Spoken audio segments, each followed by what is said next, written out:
Go.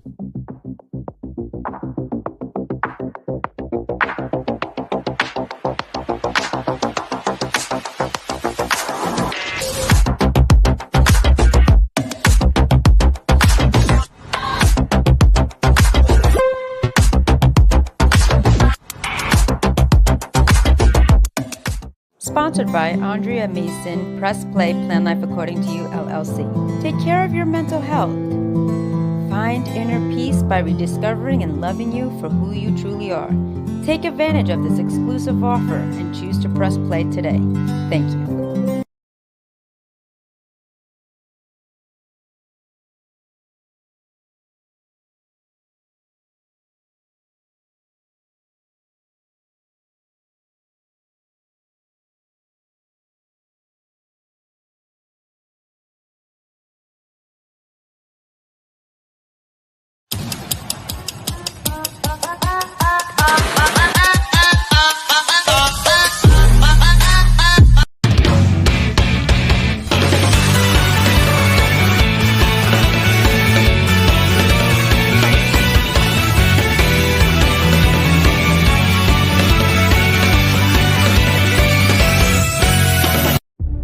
Everywhere I go, I see his face. I just really miss him.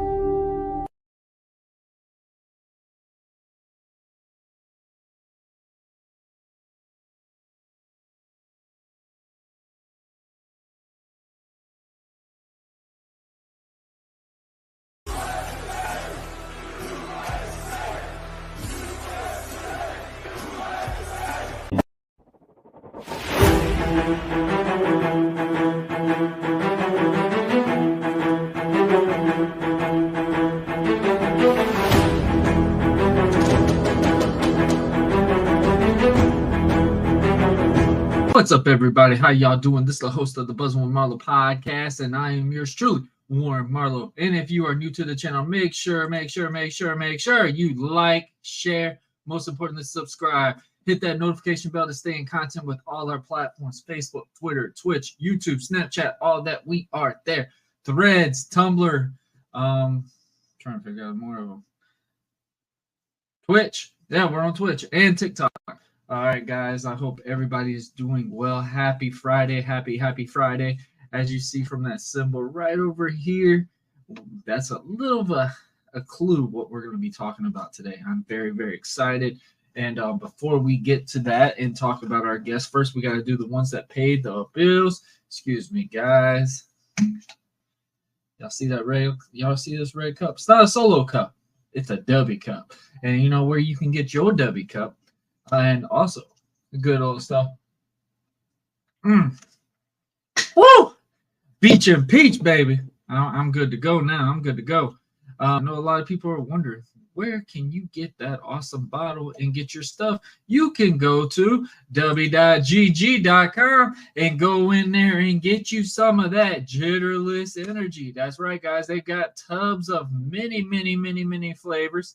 I have the Beach and Peach currently right in my red shaker bottle right here. I don't know why I about said solo cup, but you have many options. If you're not sure what flavor to get, they have a sample pack. You can get a shaker bottle and 3 flavors of your choice. And also, guys, they have bundle packages. That's right, guys. You can get all flavors in one price for over just only a very good value. You save a lot of money. And of course, guys, if you want hats, t-shirts, stickers, if you're a NASCAR fan, go in there and get you some. Type in the promo code BUZZ20 with capital B and get 10% off of your purchase. Shout out to W, giving all of us that genderless energy. That's right, guys. And first and foremost, I gotta talk about the /Buzzing With Marlowe. Yes. We have Mr. Red, White, and Blue tank tops. Let me say it again, guys. We have American Prodigy tank tops. Finally, yes, Prodigy Nations, I have heard you. We have delivered, and I cannot wait until I get mine. Hopefully, I get mine before July 13th. That's for sure, 100%. But guys, y'all can go in there and get you a hoodie, a tank top, a V-neck, a long sleeve. Summertime, so I'm pretty sure a lot of y'all ain't rocking long sleeves or Maybe some hoodies, after the, getting the sun a good person. We also have our line, every setback makes one heck of a comeback, guys. That is something that's near and dear to my heart. It's a motto I live by every single day. If you feel like that's something that you can connect with, you can also go and get you that awesome shirt. There is in tank tops in every size as possible as well, guys. Every type of shirt, every type of size is available for that one. And the best thing is you get morphing into Season 5 logo on the back and all the platforms that you can catch the Buzzing With Marlowe podcast on. And of course, guys, we have morphing into Season 5. We also have our original Buzzing With Marlowe logo. And of course, we have hats, guys. That's right. You can get any type of hat, any type of one of those awesome merch apparels. Go to bonfire/Buzzing With Marlowe, type in the promo code BUZZ20, and you will get 10% off of your purchase with a capital B, guys. Shout out for Buzzing With Marlowe. Always rocking with Bonfire and giving us our apparel needs. Shout out to Bonfire. All right, guys. I'm very excited about today. As y'all can tell, I've been pretty much putting a little bit more extra time, drinking way more water than I need to be sometimes. Obviously, because it's super hot right now in Florida, but getting ready for July 13th. I'm looking so forward to that. It's going to be a fun one. I'm wrestling a guy I've never faced before. His name is Xander Maddox. I guess he goes by a group called the Miami Boys.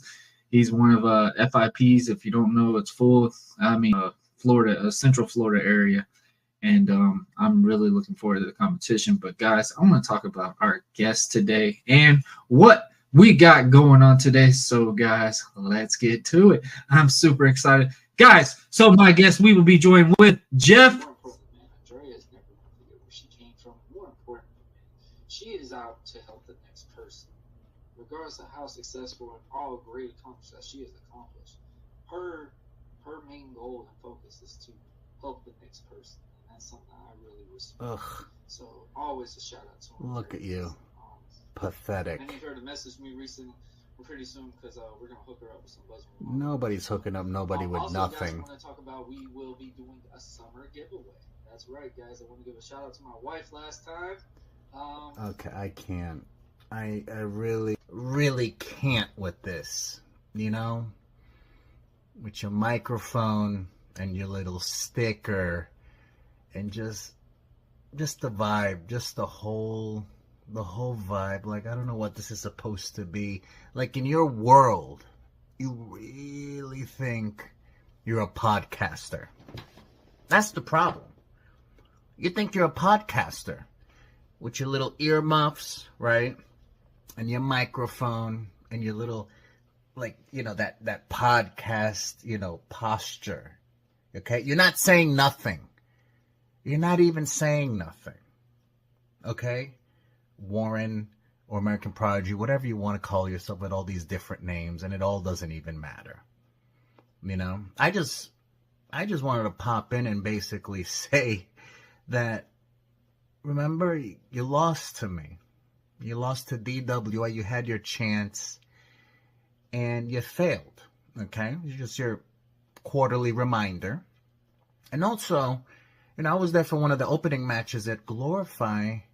And I know we were supposed to wrestle, but, you know, I was not in the right state of mind, honestly. I'm a tag guy.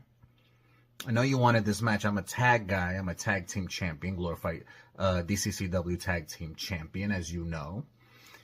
And I just couldn't really, you know, bother with it, which is why JJ Dillinger came in and took care of business.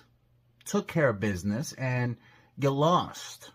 This was for the Ollie Cup, and you lost. You had your opportunity for the Ollie Cup and to possibly be crowned champion of Glorify, DCCW show. And you lost to JJ Dillinger, as you should. Okay? JJ Dillinger is not to be played with, and you try to play. You try to play with me, and then you try to play with him. And you paid for it. So that's it. That's all I wanted to do. Quarterly reminder that I beat you in a tag match, and JJ beat you. And now he's on to the Final Four, and you're nowhere to be found. Okay? Just remember, American Prodigy, you and I, done. You came out of retirement after 5-6 years. You had your shot, and you lost. So you go back to retirement. Okay? You go back to podcasting.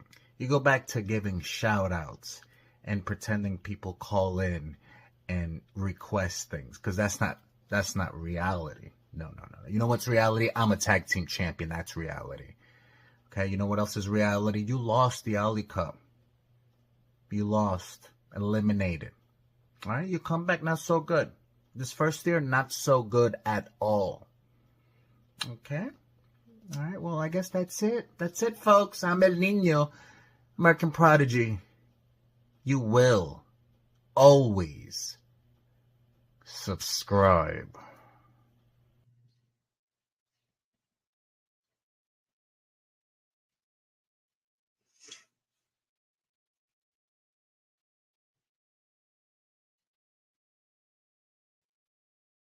Go to commercial break.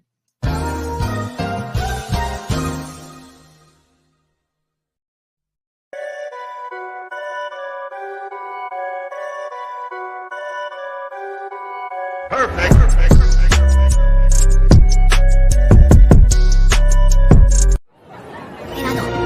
Okay. Ooh.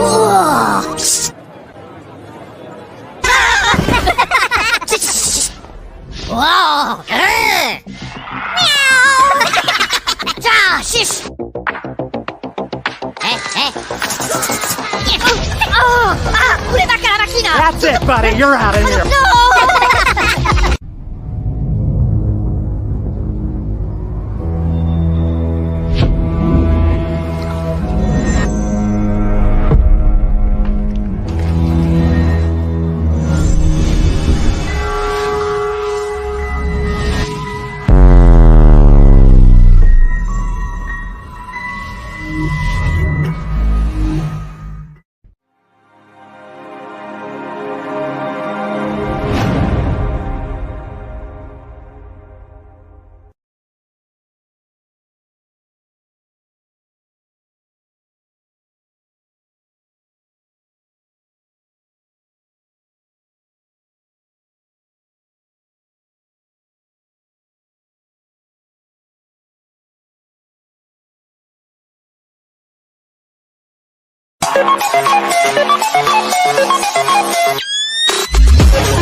Guys, I'm joined with the one, the only Jeff X True Knowledge. How you doing, man? I'm good to go, sir. I just realized you trapped me into an interview. I don't normally do interviews. I like to consider them more like conversations, but you got me though, brother. I'm in there now, so you locked me in. Hey, I won't try to trap too much. I mean, I tell people, man, this is like a fancy version of a weirder thing of FaceTime. I've seen.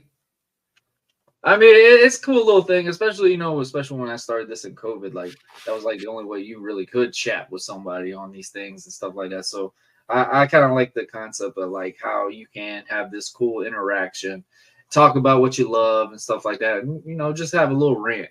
Like everybody loves for people just to have their own opinion sometimes, don't we? Oh, we're hearing crickets. We're hearing crickets again. Not with me. So there's very few awkward silences with me in the room, sir. No, I was talking about audiences. They like hearing about opinions, but they don't like it if it ain't their opinion. You know how this thing goes. Well, unfortunately, that's just how it has to go sometimes, though. What are you going to do, right? Oh man, Jeff, where are you currently at right now, man? I'm south of you, over in Sarasota County, Florida. In Southwest Florida, right down at the bottom of the state, where it's real hot right now, and living it up, man. Holding it down. Egg, literally just putting it outside.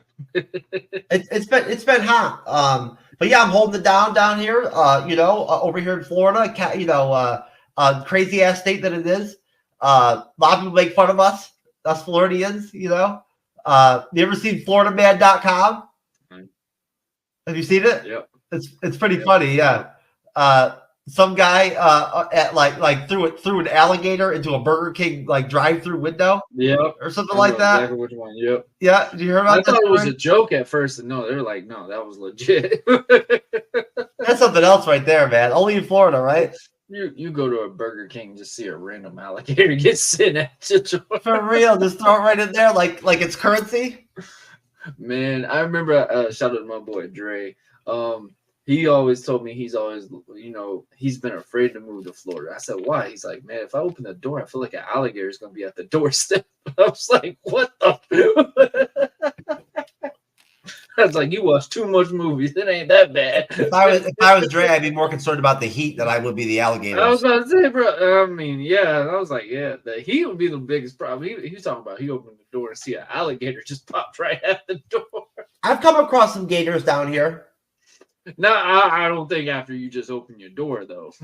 No, not like that. Open your door and literally boom, there's an alligator.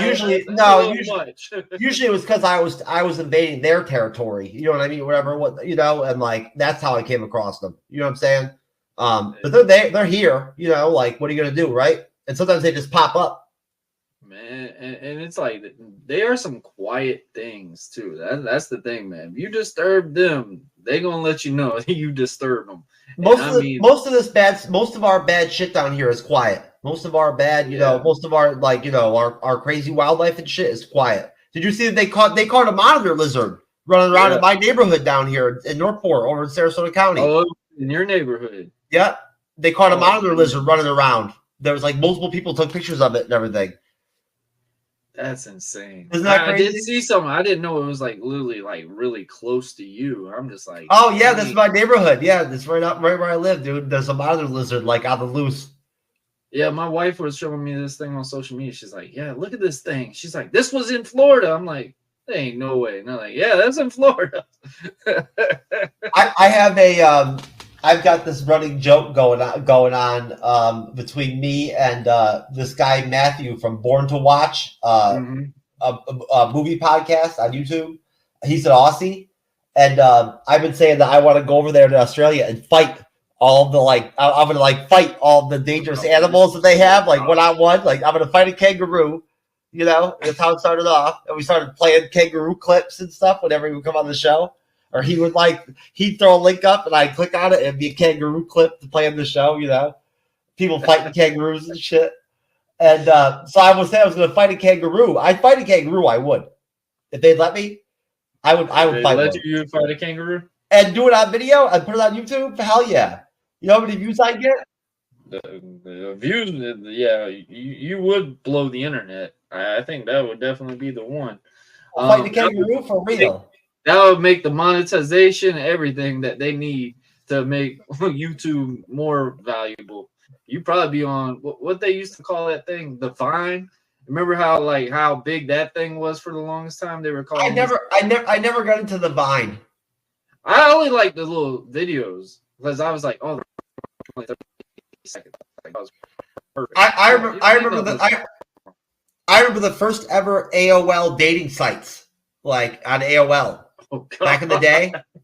Like they had dating, not dating sites, but like they had like the online dating through AOL. Yep. I remember hooking up through that, like back in the day as a kid, you know, setting up ladies before I went to college in North Carolina, leaving New York, right? Like making sure I had some stuff set up. You feel me? I had my game on straight even back then, bro.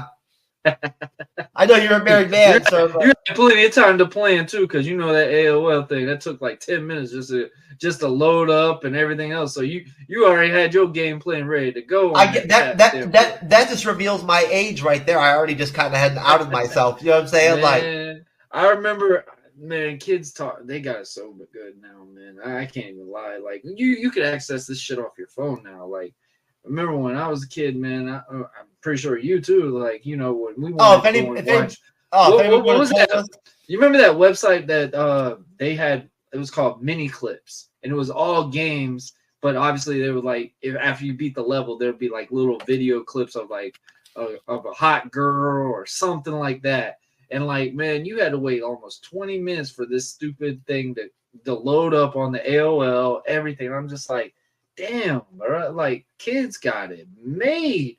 Like, it's just like, if anyone you can access it on your phone now. Like, you can't even punish kids no more about going on the internet. No one would have ever if someone would have ever told us back in the day that we'd have cell phones now that we could do all this shit, like have ChatGPT on it and be talking to it, like scheduling stuff through it and whatnot, everything, I'd be like, that's bullshit.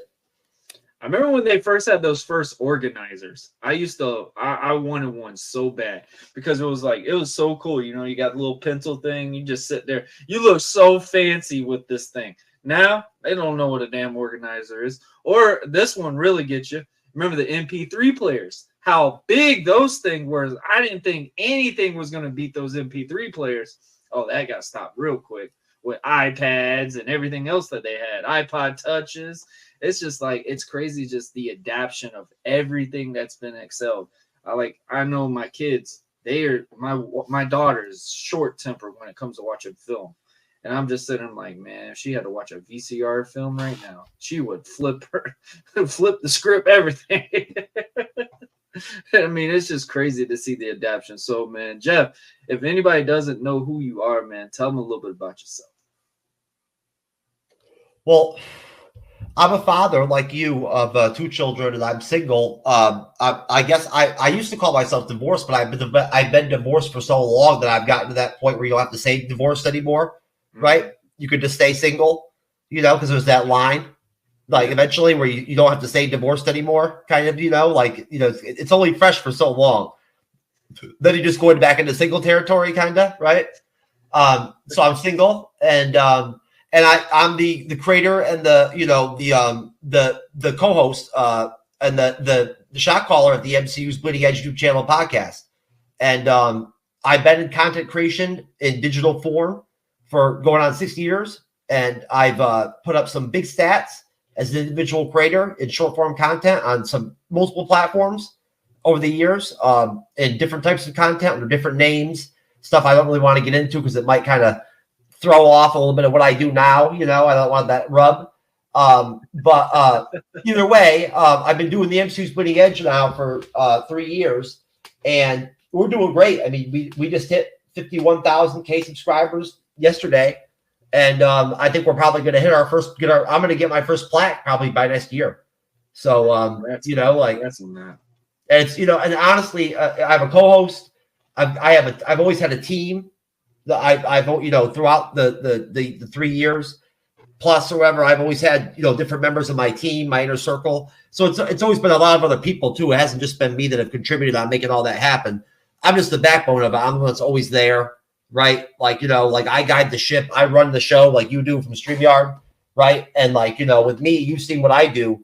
It's a little bit more complicated because I have 6-7 people come on sometimes at a shot, right? And I've got to actually moderate that, you know, them in a discussional form, right?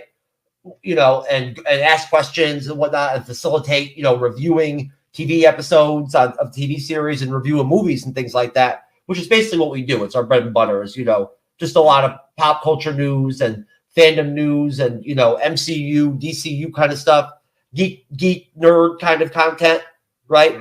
And we cover a lot of like geek and nerd stuff. Like we're covering the Acolyte Star Wars series tomorrow night. That the first looks episode. Really freaking good. Well, That we'll looks see. Super good. The trailers were a little bit, you know. The first trailer I was excelled on. The second one, I was just like, they should have stuck with the first one. The first one kind of was more explanatory, like in that suspense feel. The second one was just like, all right, you kind of gave us way more than I needed to know before we the Ahsoka trailers were much better.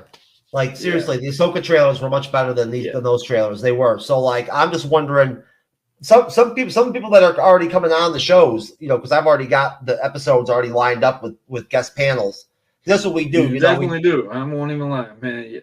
Also, guys, be sure to be prepared. I will be on the episode, I think, when we're talking about the Matrix, if I remember. I think you're doing Matrix 3 with us.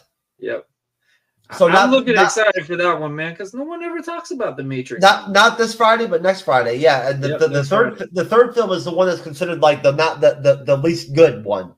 I never saw the fourth one. I never saw it. Yeah, I remember you were telling me that. I was just like, I really was.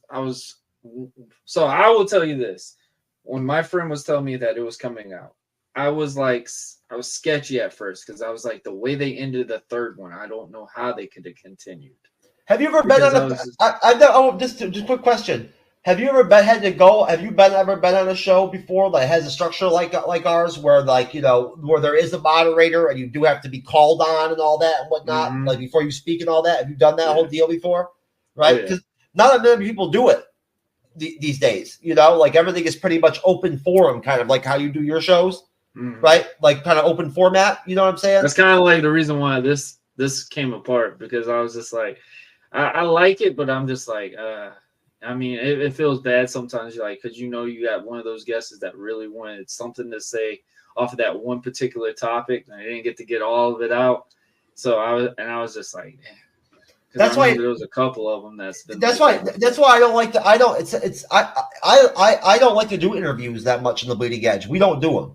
I've done a couple. I brought some big league, you know, comic book people or whatever, whatnot. Some like, you know, I've had I had an editor from one of the major, you know, nerd geek, you know, media websites or whatever, whatnot. I forget which one. The direct.com. I had an editor from them come on my show.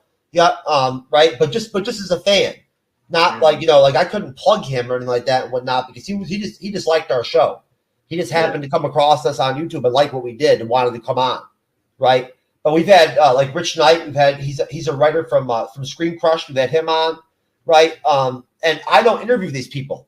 They just come on and they're on the show. Like everybody, like you've seen the people on the show that are just on the show that aren't, you know, when my co-host and I aren't moderating, the guest panel people, they just come on and do that. I don't interview them. You know what I'm saying? Like, you know, like they're just a part of. They're incorporated into what we do. And so when I've had like comic book creators and things like that on, I've been like, look, I'll do a segment where like I'll plug your book or like your comic book or whatever, right? We'll do it. We'll go over it, but I don't want to do a straight interview format style show with you. Why don't you just come on and just mix it up with like my regular guests, right? You chop it up with them, let people see the human side of you that you can actually bang with us, like, you know, and like, you know, take some jokes, bust some balls with us, right? You know, like I like how you put that, because that's kind of like that concept, especially with this logo right here. If I have like a big time movie star or something like on here, I don't pre-plan the questions, and that kind of makes them like, you know, really go, oh wow, I feel more like every time I get a message is like, man, I didn't know how that episode was gonna go, but I feel like I could have done 10 more with you and not felt upset or like, oh my gosh, like this is being way too much of a burden on me. Like, because you just telling them how they feel about themselves, that throws them off already, because it's like, all right, man, I'm supposed to be in robot mode right now.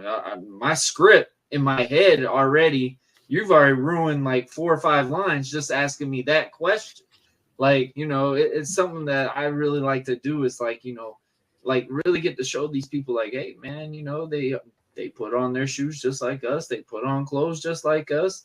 They might have a little bit more in their wallet than us, you know, maybe way more. But I mean, it's just the fact that, you know, everyone could just visualize that person. Like, oh, that person actually is human. Well, at the end of the day, you bring people on sometimes that all they do is interview. You know, like that's all. That's their that's sort of like their role is like, you know, being interviewed. You know, like that right. in that situation, you know, it is nice probably for them to change it up. You know, the style of it, whatnot, not have everything be so by the book, right? I'd imagine probably gets boring. When I have interviewed people before, that's what I did, was just do everything really off the cuff and very spontaneous to try to make it fun for the person. You know, because I figured they're probably tired of doing this shit to begin with, right? How'd you get into this? Oh my God, here we go again. 9,700. If you didn't listen to Spotify and just type in my name, and all that about me just pops right off the rip, you know? Like, it's so funny, like some of these things, like, and people really will ask that same question every single time. And it's like, bro, like, you couldn't just ask them one question about their real personality or something, like just one. And I guarantee you people be like, hey, this was a good one. I like this one. You know, this guy asked me if I liked a certain animal or something. I ain't never been asked some crazy question like that. You know, it's just like those little things, man. It does mean a lot in the quote unquote interviews or the episodes and stuff like they do, man. Like I tell people, man, just take that little extra step. Like, everything don't have to be so damn serious all the time. That's something I really made a concept when I started doing this, because media standpoint, I am not the best media guy. I won't even lie to you. You told me in my 20s that I'd be on a camera talking weekly on something that like I'm on like a talk show type scenario. I would have told you you're crazy. I'm one of these kids that was a jock that sat here and lift weights, did everything, like just, you know, everything I could do to get better in basketball or whatever sport I was doing at that time. You like to talk. You're going to be chomping at the bit when we do Matrix 3, because you're going to be the person on the panel that's going to be like wanting to cross chatter the most, like out of everybody. It's out of pure excitement, probably. I think, you know what I mean, like, you know, just for the camaraderie of being around the other people on the show. Yeah. You know, and all that and whatnot. You know what I mean? Like, you know, you've seen how our shows work and whatnot, and how we go from person to person and all that. There's a lot of energy there. You know what I mean? So, like, you know, and I'm just messing with you. I'm sure you'll do fine. No, you not, bro. You good? Trust me. No, you like to talk. In pro wrestling, man. I got guys that I joke with people, man. Some of these guys could just record themselves and just talk for 2 to 3 hours. I feel very proud that I'm being on here, mixing it up with like pro wrestler type dudes and whatnot and all that. Like, you know, like even though it's not my thing, like it's cool that, you know what I'm saying, to be able to associate myself with it, you know what I'm saying, because I do like pro wrestling. Don't get me wrong. I've told you before when we've talked privately that, you know, there's a point in my life when I was a fan.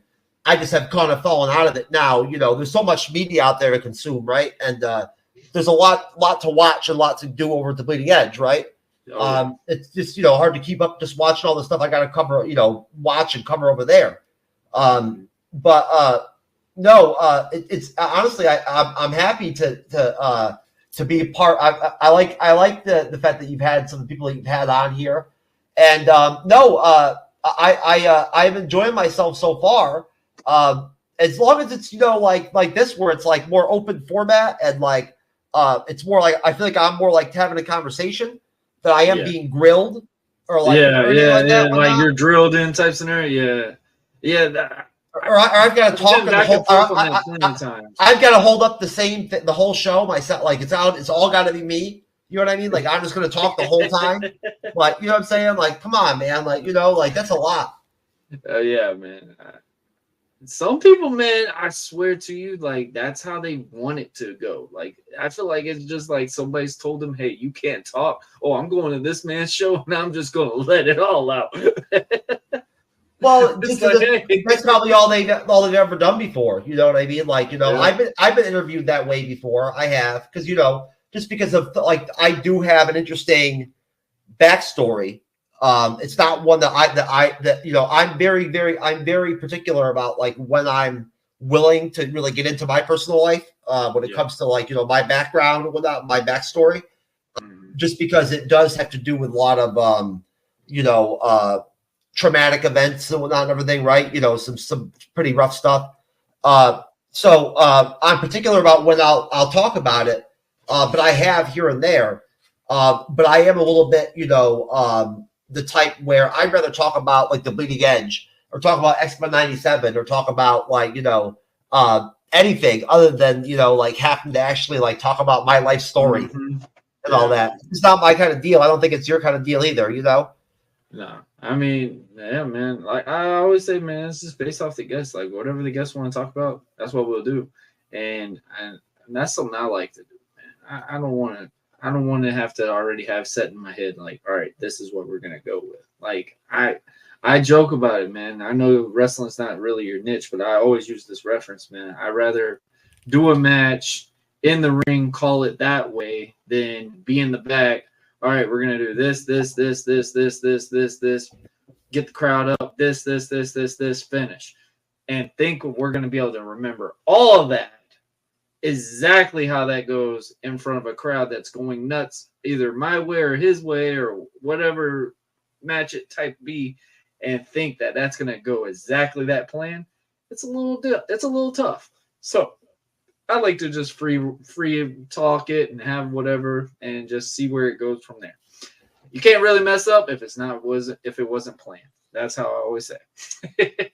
So let me ask you a question. As far as questions go, do you have any questions for me about X-Men 97? Because honestly, I'm so used to being the one asking questions about it, right? That like I very rarely ever get an opportunity to be on the other end and get asked about it myself. Hey, so what was your opinion on X-Men 97 being debuted on Disney Plus? My opinion was that from a pure like nostalgia standpoint, of the fact that I was a fan of the animated series, I thought it was going to be really cool, and I had high hopes for it. Then I had some doubts about it a little bit. I heard some things on YouTube. I heard some chatter on the internet, like about some certain aspects of the show that kind of scared me a little bit for a minute. Like I was like, like worried a little bit for a minute. But then once I watched that first episode, all my fears were dispelled right there, and it just went like from a steamroller, like right through the episodes, right? 1 through 10, right from there. Pardon me. It just steamrolled right through, and it's hard to like pick a top 3 episodes out of that 10. Yes. I've tried. It's hard. There's a lot of good episodes in that season. You know what I'm saying? Like you almost kind of go back and rewatch it because it ended so well. They stuck the landing so well with the ending, right? Like they really killed it. That like you forget about the Madeline Pryor stuff, right? Like with Baby Nathan and all that in the beginning of the season, or that Magneto episode where like I was blown away. I'm just sitting there like when they were really talking about the Magneto thing, and I'm just sitting there like this episode's got to be like if Magneto. We're in his mind. I was worried about him too. After episode 1, when I first heard his voice, I thought the voice actor sounded really feminine. Yes. And I was like, what's going on with that shit? I love how you talked about that because one of my friends he refused to watch the show just because he heard something about that. Well, but then in episode 2, he just killed it. Yes. And like he just came back and killed it. So like that just made that was moot there too, right? It was like, oh, okay. Mm-hmm. He talks fine now. I didn't have a problem with it. It was just that one line for whatever reason, right?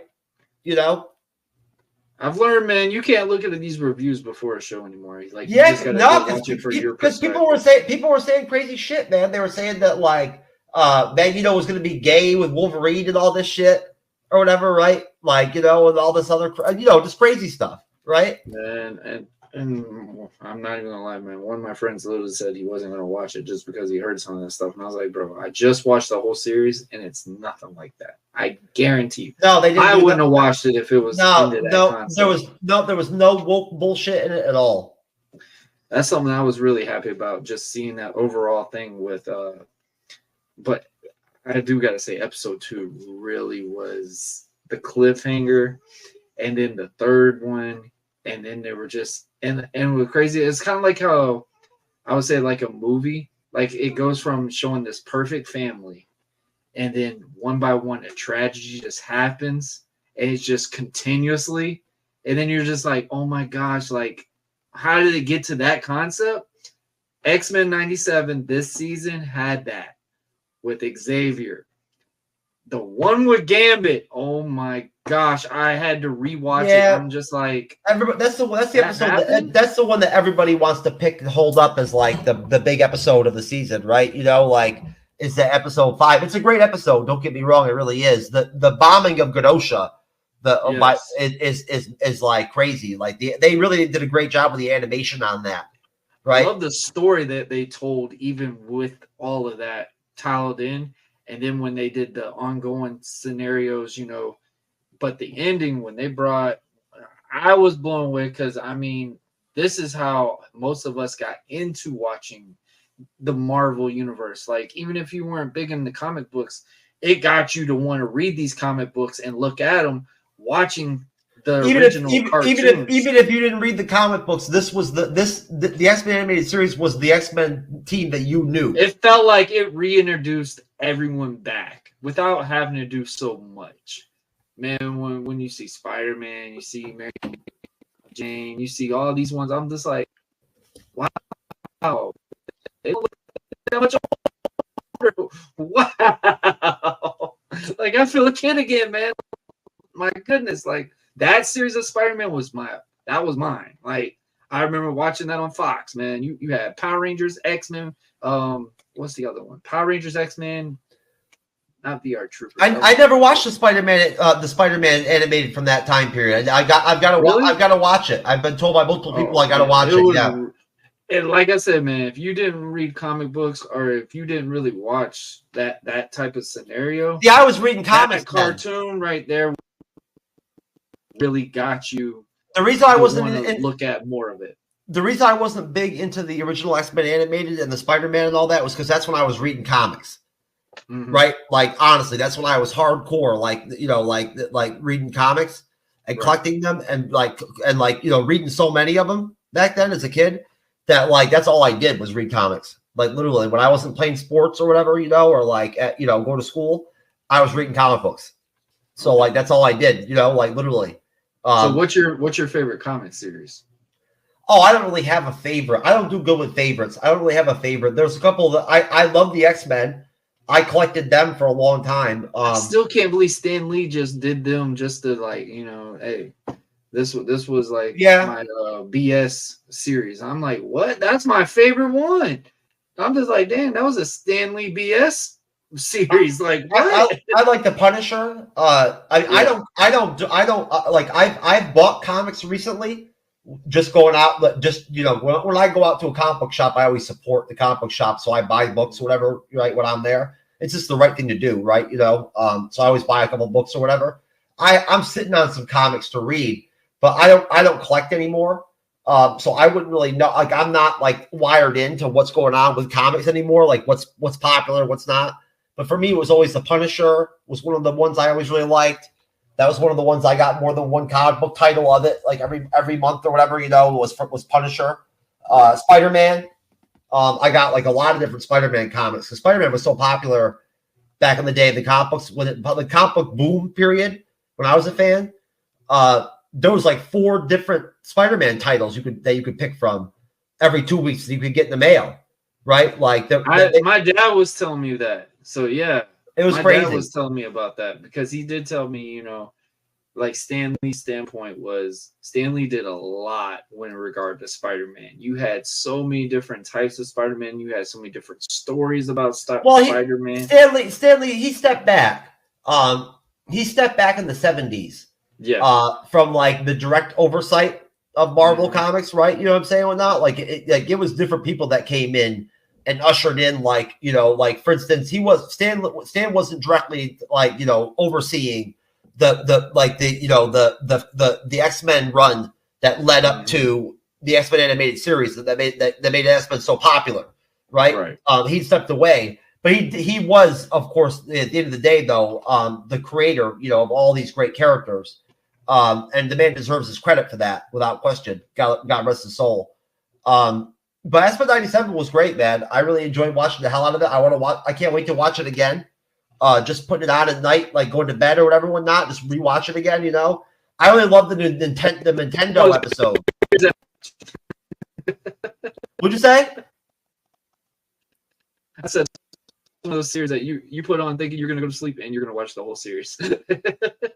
I don't know about that. I'm not me personally. I'm not a big binger. You know, like I'm just not. It's not. I'm not built that way. It's tough for me to binge. I'm not a big binger. But no, it's definitely worth another watch, without question. It's worth putting it on in the background as just like something to have on, right? Just because it's entertaining.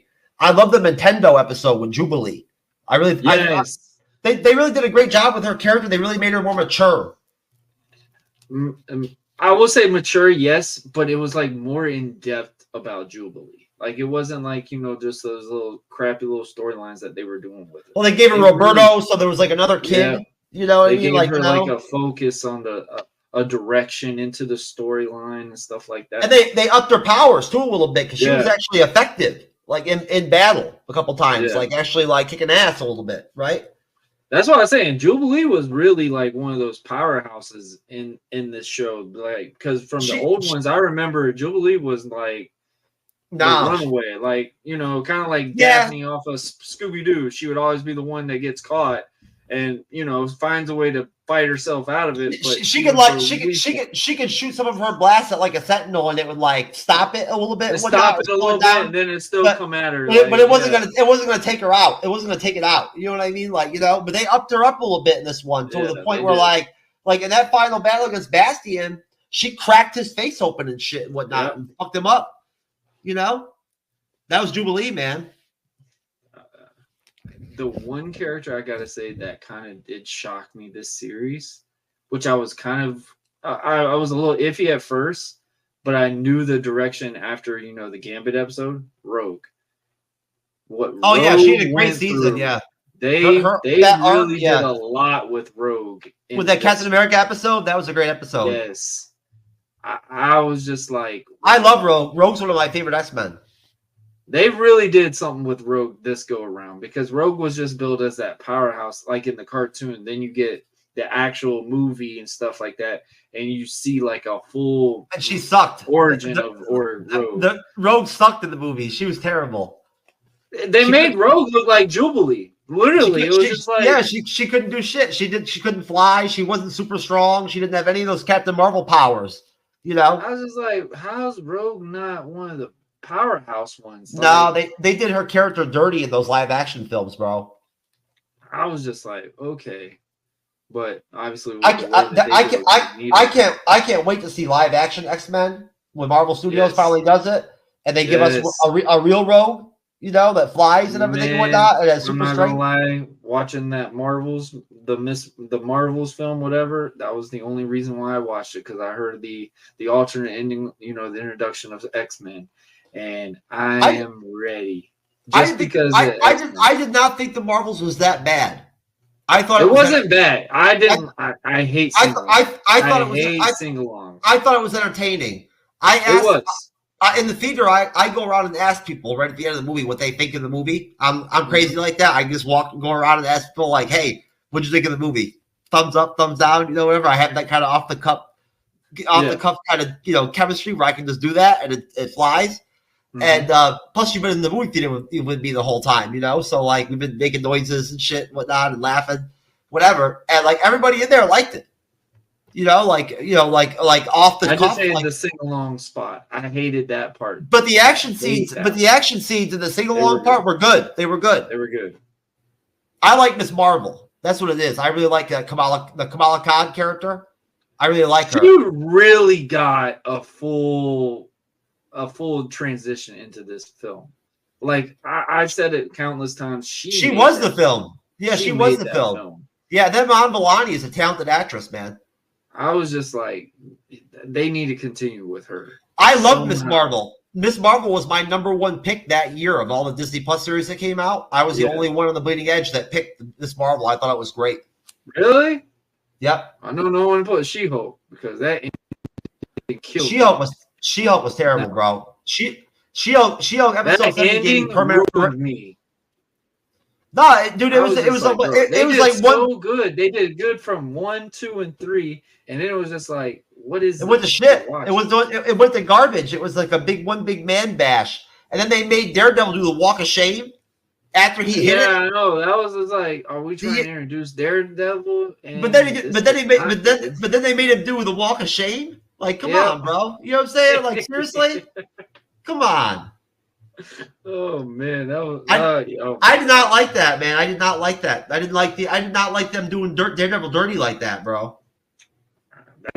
That's not the best way to introduce him into the MCU world. Nah, man. Nah, dude, he looked like a little sissy. You know what I'm saying? Like, it wasn't cool. I was like, that's not cool to introduce Matt Murdock like that. Come on now. Because he's like a stone. He's a stone cold like Hound. Like he's always getting like smashing chicks or whatever, whatnot. Like that's his shit. So like for him to be doing the walk of shame like that, man, I don't know, bro. It just didn't feel natural to me. I mean, yeah. Every male character was a piece of garbage, right? Like except for the one gay like costume designer guy he was like the most masculine guy in the show. Yeah. Yeah. The first episode with the Hulk was great.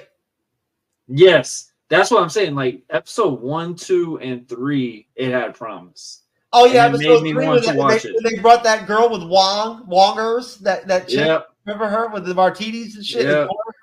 Oh, she had Wong. That was classic. And then I was just like, when they got to that 4th, 5th. Oh, I wish I could remember her name. Why? That character was so funny. She was hilarious. And then there was her and Wong watching The Sopranos at the end of the episode. Yep. I mean, it was interesting to see. I mean, so overall, we will get back talking about X-Men. But what was your view on the Marvel multiverse, everything that they've been visualizing right now? How do you feel about it so far? Oh, I mean, where it's at right now, I'm optimistic. I remain optimistic. I think that they've made a lot of changes. Marvel Studios and Disney has made a lot of changes, and they're really tightening up the ship now. I'm disappointed that the Blade film is still fucked up, right? Like I'm disappointed that they've announced that one for 3 years now. It came out in 2019.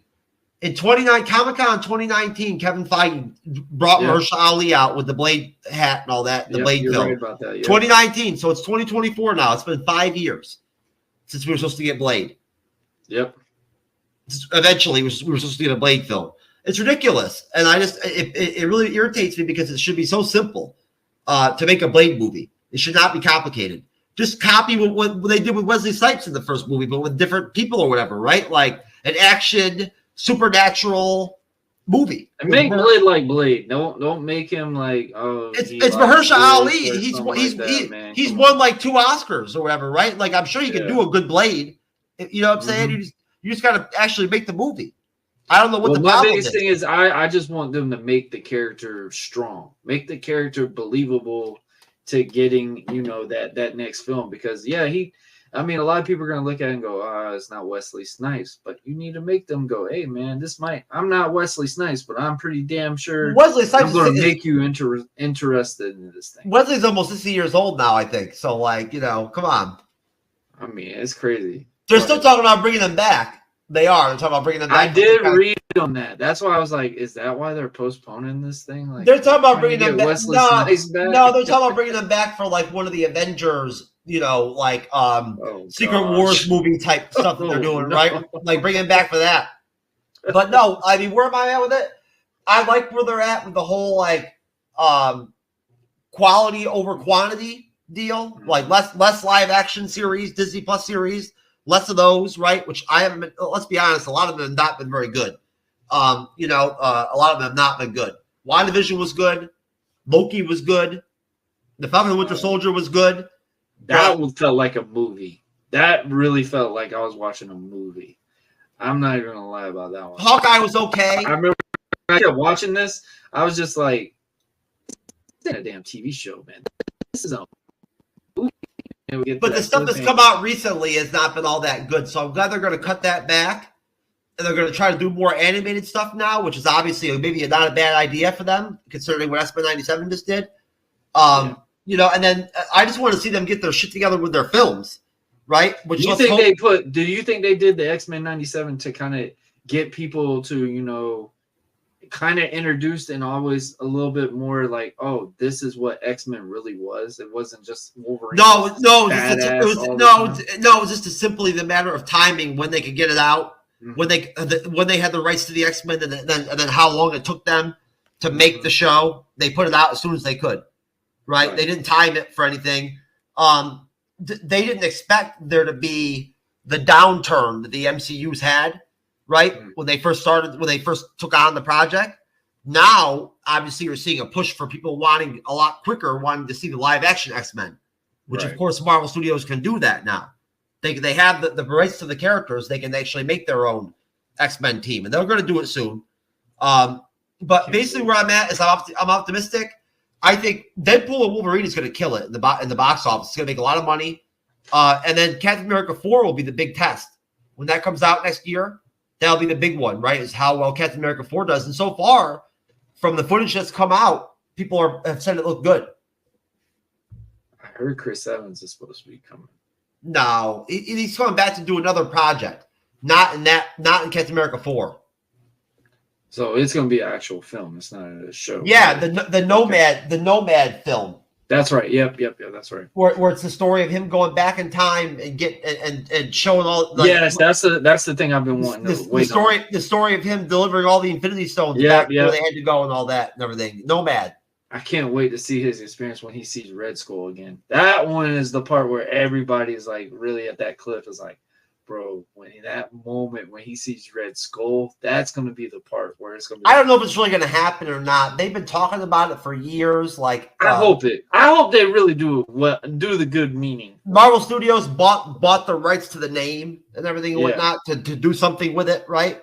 But they do that all the time, and then they don't make it a project out of it just because they buy the name of something, right? Or they copyright it, right? Doesn't mean that they actually make that project. But they did. One of Captain America's aliases is that character. So that they still might do that. They're going to bring back Scarlett Johansson and have her direct a show called I think it's going to be called I forgot. You know what? I'm sorry, I'm having a brain fart. I can't remember the name of the character. It's like Atomic Blonde or something like that, or something. Some female MCU character, Marvel character from the comics that has the name Blonde, the word blonde in it. She's going to come back and produce and direct that as a part of like the deal that she made with Marvel when she sued and all that and whatnot over Black Widow. I just think, honestly, and I'll be real about this one, that movie would have done better if they done it before Endgame. Well, of course, everyone says that. Like, if they, and like, you could have, like, especially, I will say this. If they were going to do anything to introduce any character after Infinity War, that would have been the best time. You just make an announcement that a Marvel film, even if it was going to be the BS thing. I said countless times, what they did with Ant-Man was the smartest thing ever. Has no concept of the Infinity War until the very end. And then you see that dust again, and it's like, damn it, I thought that was done. I was thinking this was a happy film, and then you go back to realizing, damn you, Thanos. They fucked up because they really could have taken advantage of They the could have fact taken advantage of a lot of it. that Black Widow was a part of that whole, like, when Steve and Sam took off for a while there, when they were fugitives, right? They were still doing missions and against Hydra and all that kind of stuff and whatnot. They could have brought that in and had flashbacks to that and all that and everything in the Black Widow film, right? They could have done all that. That would have been the time to do it. Was back then. They screwed her on that whole. It was a good movie. Her Black Widow film was good. It wasn't bad. That's but nobody watched I it. keep telling people. I said the only reason why it didn't do it as well was after Infinity War. They done this on Infinity War. It was COVID. It was COVID. I saw it in the theater. It was the me and my COVID sister thing too. theater. Yeah, because I mean they did shut it. It was the first. It was the first movie after COVID. Yep. And there was nobody in the theaters. I'm telling you, I went and saw it, and there was nobody there. It was me and my sister in an empty theater. Oh, so they did show it in movie theaters. I thought they just uploaded. No, it was in the theaters, but it didn't do well box office wise. Mm-hmm. I mean, she had right to get upset about that one because I mean the timing was just I mean, I felt because it was a good film. Her lawsuit had merit because she didn't get any of that money from any of that Disney Plus stuff. Oh, okay, that's what it was. And that's what it was, right? Like, nobody knew COVID was going to happen. But I'm glad they worked it out and all that, and whatnot. And that she's still working with Disney, right? That's good to see. I mean, some of her best work right now has been with Marvel. So, it has been without question her best work. When you look at her, you're going to say Black Widow. Like, her MCU, her Marvel deal or whatever, whatnot. Her stint with the MCU was really what made her. Mm-hmm. You ain't gonna say Kevin's sister off of Home Alone or anything like that. That's gonna be Black Widow. No. But we'll go time back into X-Men 97. The episode where Xavier let Magneto take over. How are you feeling about that? You mean the first episode? When Xavier let Magneto take over. Well, I knew it was coming because it was in the trailer. Mm-hmm. Right? So I knew it was coming. So it didn't bother me. And plus it happened in the comics. Mm-hmm. Right? Like it's a thing that had already happened before. So at that point, I didn't have any problem with it. It made for interesting story. The element of adding Magneto in there, right? But it was good to see Xavier come back there at the end. I just thought the timing. I will say this: like there was two characters that went through the cliffhanger in this. They wanted this to be an extension of the original series and to have this be the sixth or seventh season or whatever. So that's why they did it the way they did it. I mean, the way they opened it and stuff is like Charles Xavier's funeral. I mean, I remember I was just like, hold on, when did he die? Like I had to go back and watch some of the old ones too. I'm like, hold up, when did he die? Like, what I rewatched the whole animated series during the X-Men 97.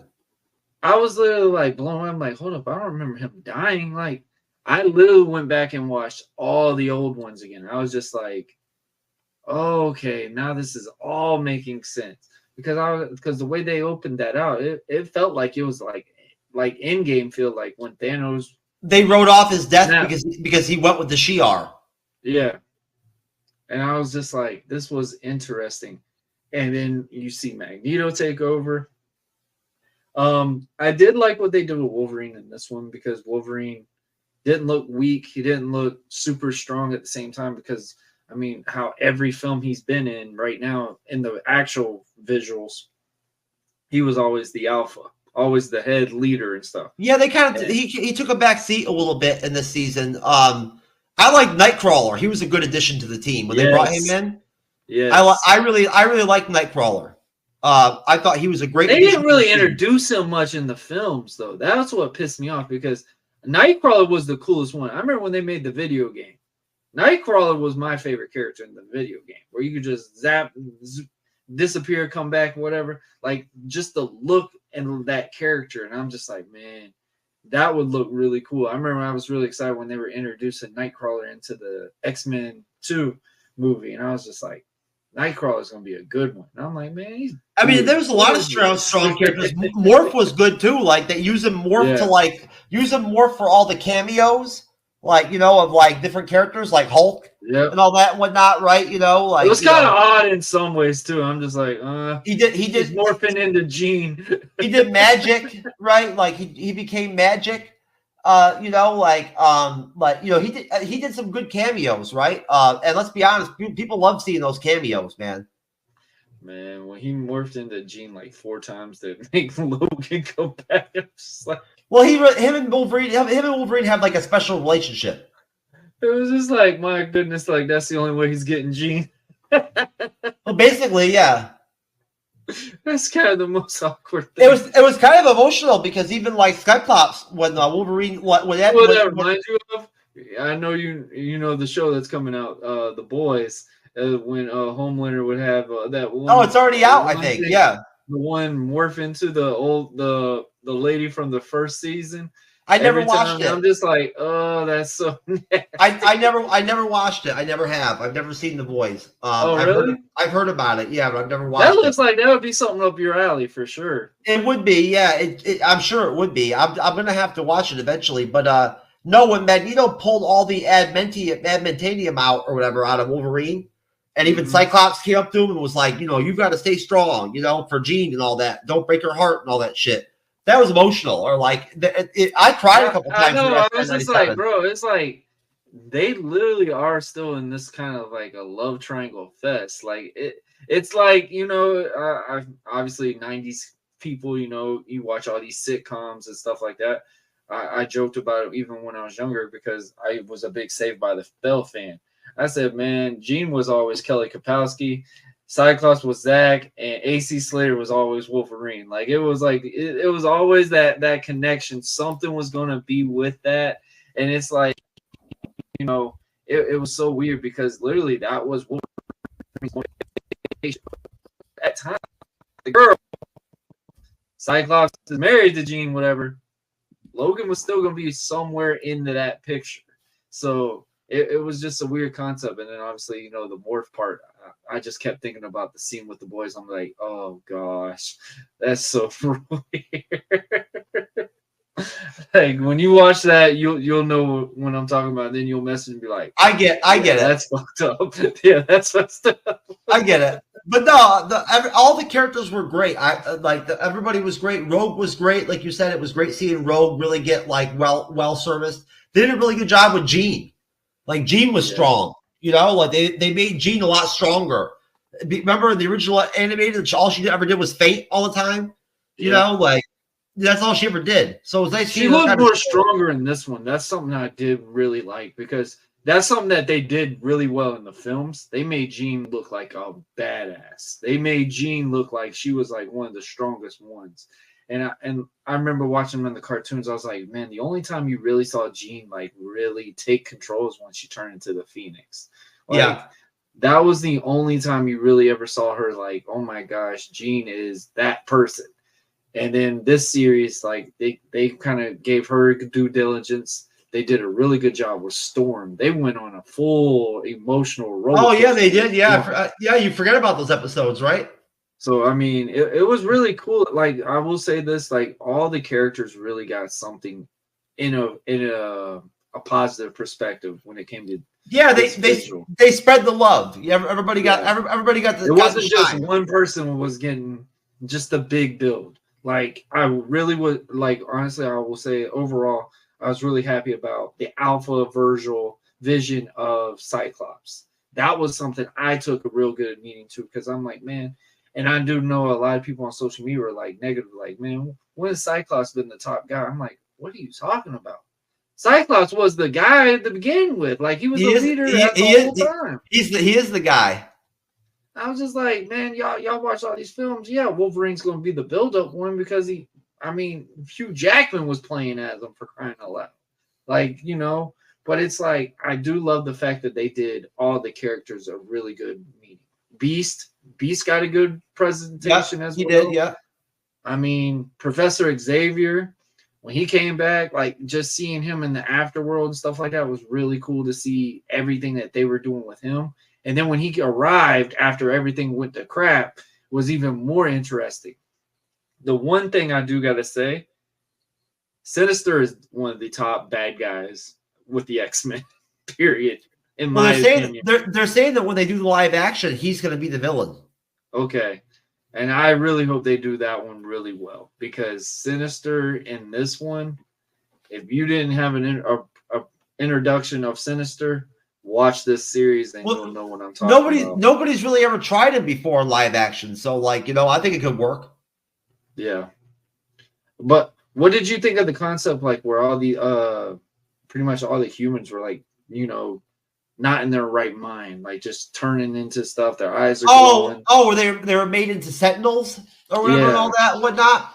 I was a little iffy on that. It's from the comics, you know what I'm saying? It's happened before. Like it's I knew of the concept. Felt like it was X-Men meet iRobot type scene. it was kind of strange that somehow they were medically able to heal those people. I didn't understand all that. Like that didn't make a lot of sense to me.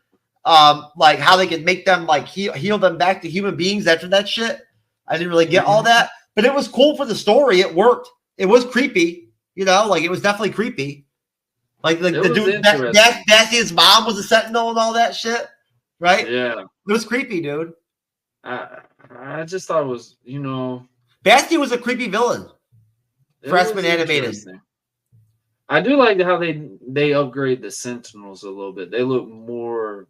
Oh, they upgraded the animation like times 10. They definitely did. The one thing I do gotta say, thank you, Disney, Marvel, whatever. They kept the intro. That is what X-Men is about. They upped that it. Intro is they made it better. That's something I loved about it.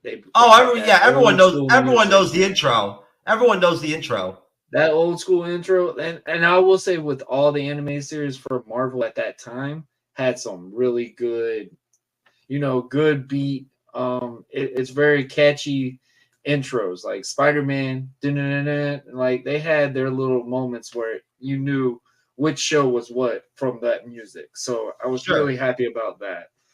So what was your overall opinion going into the ending of the series? And now it looks like it's not even done. So it's like even more like, wow. Oh, they're making more seasons. Of course they already are. They already have the next one almost done. Yeah, I did see that. It finished off strong. The last few episodes were great. It was a really great ending. I love the direction of the show. I can't wait for them to pick it up the story again as soon as possible. All right, I gotta ask one question. What was I've been watching a lot of stuff to explain me about the part where they showed Apocalypse. What was going on with that? He's gonna make Gambit into one of his horsemen. Okay, that's what that was. Bring him back to life and as one of his horsemen. Okay, that's right. Okay. Because in the comics, in the comics, Gambit was one of Apocalypse's 4 horsemen. Just like Archangel. I remember when the X-Men movie was coming out and they were showing Apocalypse, everyone was upset because they didn't have Gambit in it. Well, that's what that was about. He's gonna become one of one of the horsemen. Yeah. Oh, so that means it's gonna be a full-on series about that. So that's gonna be interesting. But hey, man, Jeff, I want to thank you for joining me today, man. This was an absolute great chat. I mean, we could talk about this all day, but is there any last words you want to say, man? I'll check out his links below, man. Go to his YouTube channel, man. He just happy to be some milestones, man. Just happy to be on here, Buzzing with Marlowe, baby. What's up? Hey, man, always a pleasure, and you're more than welcome. Come on anytime. I'm looking forward to the chat. We're going to talk about the Matrix.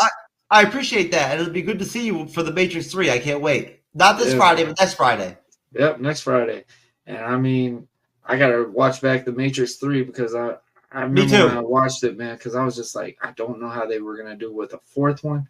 It was just, I don't know, the way the world is, I guess how they direct films. I'm excited to watch the 4th one because I've never seen it. It's a long one. I can't wait. That's great. It's a long one, so I mean, the main reason why I watched it, I was like, man, I wouldn't even bat an eye if Keanu Reeves wasn't in it. That's just my truest thing about it. And when they said Neo was in it, I'm like, how? How did he get in it? Like, huh? But I mean, so it was a cool introduction. I love Keanu, man. I'm with you. Keanu is, man. He's the you man. can label him in so many different movies, man. He's the man. That's one of my favorite actors right now is Keanu Reeves. Most realist actor around is Keanu Reeves. But Jeff, man, I want to thank you for joining me, man. I hope you have a great rest of your day. Guys, like he said, man, go check out his podcast, man. MCU, man. Those guys are phenomenal. They cover all TV shows. Like we just said, I will be on. We're going to be chatting about The Matrix 3. You can check their schedules, man. They've got countless content. Y'all are on every single week, right? Weekly, or is it like certain days? Three nights a week. 3 nights a week. Mondays, so guys, Monday, Wednesday, and Fridays. We're easy to find. We're on all the platforms. Hey man, Jeff, do you do any like video game content, or y'all just do the panelist? No, just the panelist stuff. That's all. Just Okay. the boring, all the adult boring talking stuff. I love it, man. I love it. But guys, we want to thank y'all for listening, and we hope everyone has a great night.